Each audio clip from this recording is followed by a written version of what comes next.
নমস্কার, আরএমটেক বাংলা আপনাকে স্বাগত জানাই। আপনি যদি লক্ষ্মীর ভান্ডার পান, লক্ষ্মীর ভান্ডার প্রকল্পে আপনি যদি ১,০০০ টাকা পেয়ে থাকেন, তাহলে কিভাবে এই প্রকল্পে সাথে সাথে ১,০০০ টাকা বাড়িয়ে আপনি ২,০০০ টাকা বা কেউ যদি ১,২০০ টাকা পেয়ে থাকেন লক্ষ্মীর ভান্ডারে, তাহলে কিভাবে ২,২০০ টাকা হাতে পাবেন? কিভাবে ১,২০০ টাকা থেকে বাড়িয়ে ২,২০০ টাকা হাতে পাবেন? কেউ ১,০০০ টাকা পেয়ে থাকলে সে ২,০০০ টাকা পেতে পারে এবং কেউ ১,২০০ টাকা পেয়ে থাকলে সে ২,২০০ টাকা পাবেন। কিভাবে লক্ষ্মীর ভান্ডারের টাকা আপনি বাড়াবেন? তার জন্য যে কাজটি আপনাকে করতে হবে, আপনাকে একটা ফর্ম ফিল আপ করে জমা করতে হবে। কি এই ফর্মটি কোথায় পাবেন, কিভাবে জমা করবেন, এই ফর্মটি সাথে আপনি কি কি জমা করতে হবে, আপনাকে কোথায় জমা করবেন, কিভাবে আপনার টাকা ১,০০০ টাকা থেকে বেড়ে ২,০০০ টাকা হবে বা ১,২০০ টাকা থেকে বেড়ে ২,২০০ টাকা হবে, অর্থাৎ ১,০০০ টাকা আপনার লক্ষ্মীর ভান্ডারের যে টাকা পান তার থেকে আপনার ১,০০০ টাকা এই ফর্মটি জমা করে বাড়িয়ে নিতে পারবেন। সমস্ত কিছুই বিস্তারিত আজকের এই ভিডিওটির মাধ্যমে আলোচনা করব, তাই ভিডিওটি খুবই গুরুত্বপূর্ণ হতে চলেছে সবার কাছে। যারা এই ভাতা পান তাই স্কিপ না করে শেষ পর্যন্ত দেখতে থাকুন ভিডিওটি। আর চ্যানেলে আপনি যদি প্রথম হয়ে থাকেন, চ্যানেলটি অবশ্যই সাবস্ক্রাইব করে দিবেন এরকম নিত্য নতুন গুরুত্বপূর্ণ আপডেট সবার আগে পাওয়ার জন্য। লক্ষ্মীর ভান্ডার প্রকল্পে টাকা কিভাবে বাড়িয়ে দ্বিগুণ করবেন, অর্থাৎ ১,০০০ টাকা পেয়ে থাকলে কিভাবে ২,০০০ টাকা করবেন, বা ১,২০০ টাকা যদি আপনার ভাতা পেয়ে থাকেন তাহলে কিভাবে ২,২০০ টাকা করবেন, অর্থাৎ দ্বিগুণ বলতে ১,০০০ টাকা আপনি ভাতা বাড়াতে পারবেন। কিভাবে? এই টাকাটা সবাই পাবেন। এই টাকার পরিমাণটা আপনি এই ফর্মটা জমা করে বাড়াতে পারবেন। তার জন্য কিছু ক্রাইটেরিয়া আছে। বেশ কয়েক মাস আগে মাননীয় মুখ্যমন্ত্রী ঘোষণা করেছিলেন যে লক্ষ্মীর ভান্ডার যারা পান তারা লক্ষ্মীর ভান্ডার তো পাবেনই, তার সঙ্গে বিধবা ভাতার টাকাও পাবেন। অনেকেরই এই বিষয়টা জানা ছিল না। আপনি বিধবা ভাতা পেয়ে থাকলে এবার লক্ষ্মীর ভান্ডার টাকাও পাবেন, আপনার বয়স যদি ৬০ বছরের নিচে থাকে। আবার কেউ যদি লক্ষ্মীর ভান্ডার ভাতা পেয়ে থাকেন, বিধবা হয়ে থাকলে, সে যদি বিধবা হয়ে থাকে তাহলে সে বিধবা ভাতাও কিন্তু লক্ষ্মীর ভান্ডার সঙ্গে পাবেন। ঘোষণা মতো এই টাকা আগে পাওয়া যেত না, যে কোনো একটি ভাতা পেত। মাননীয় মুখ্যমন্ত্রী ঘোষণা করেছিলেন বেশ কয়েক মাস আগে, কিন্তু এখনো পর্যন্ত গ্রামাঞ্চল বা শহর বলুন, সেরকম ভাবে খবরটি বেশিরভাগ মানুষ জানেন না। সবার ধারণা ভাতা যে কোনো একটি পাওয়া যায়, লক্ষ্মীর ভান্ডার বলুন বা বিধবা ভাতা বলুন বা বার্ধক্য ভাতা বলুন, কিন্তু এই লক্ষ্মীর ভান্ডার সঙ্গে সঙ্গে বিধবা ভাতার ভাতাও আপনি পেতে পারেন যদি আপনি ফর্মটা জমা করে থাকেন।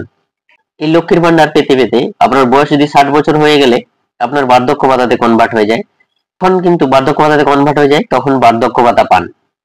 তাই আজকের ভিডিওটির মাধ্যমে গুরুত্বপূর্ণ যে ইনফরমেশন গুলো তুলে ধরলাম, কেবলমাত্র লক্ষ্মীর ভান্ডার প্রকল্প ভাতা নয়, সঙ্গে বিধবা ভাতাও পাবেন যদি বিধবা মহিলা হয়ে থাকে। লক্ষ্মীর ভান্ডার আপনি পাচ্ছেন, এরপর এই বিধবা ভাতা পাওয়ার জন্য কি কি ডকুমেন্টস আপনাকে ফর্মের সঙ্গে জমা করতে হবে। সব থেকে ইম্পর্টেন্ট, বিধবা ভাতা পাওয়ার জন্য স্বামীর ডেথ সার্টিফিকেট বা মৃত্যু সার্টিফিকেট আপনাকে ফর্মের সঙ্গে জমা করতে হবে।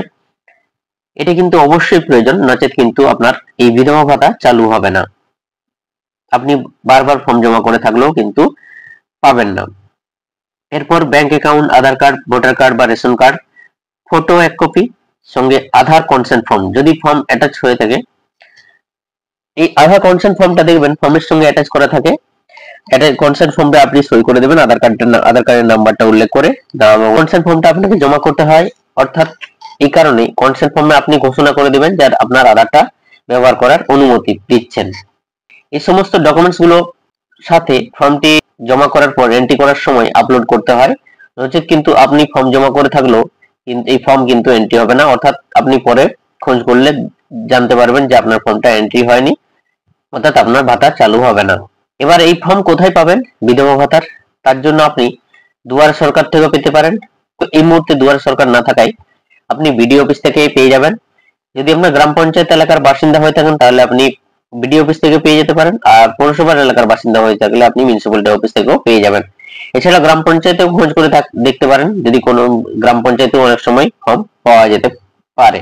আপনি ফর্মটি সংগ্রহ করে ঠিকঠাক করে সম্পূর্ণভাবে ফিল আপ করে দেওয়ার পর প্রয়োজনীয় ডকুমেন্টস সহ আধার কার্ড, ভোটার কার্ড বা রেশন কার্ড, স্বামীর ডেথ সার্টিফিকেট অতি অবশ্যই প্রয়োজন। এই সমস্ত ডকুমেন্টস এর সঙ্গে আপনাকে বিডিও অফিস বা মিউনিসিপ্যালিটি অফিসে জমা করতে হবে। আর যদি দুয়ারে সরকার ক্যাম্প হয়ে থাকে সেই মুহূর্তে, তাহলে আপনি ওইখানেও জমা করতে পারবেন। এবার অনেকের এই বিষয়টি অনেকেরই জানা ছিল না, আপনারা ঠিক করতে পারছিলেন না যে লক্ষ্মীর ভান্ডার ভাতা পান, বিধবা ভাতার ফর্ম জমা করবেন কিনা, বা ফর্ম জমা করা যায় কিনা, বা জমা দিব কিনা। অবশ্যই মাননীয় মুখ্যমন্ত্রীর ঘোষণা মতো যারা লক্ষ্মীর ভান্ডার ভাতা পান এবং বিধবা মহিলার যারা আছেন, তারা লক্ষ্মীর ভান্ডারের সাথে সাথে বিধবা ভাতাও পাবেন। তাই আপনারা আপনার ফর্ম জমা করতে পারেন অনায়াসে।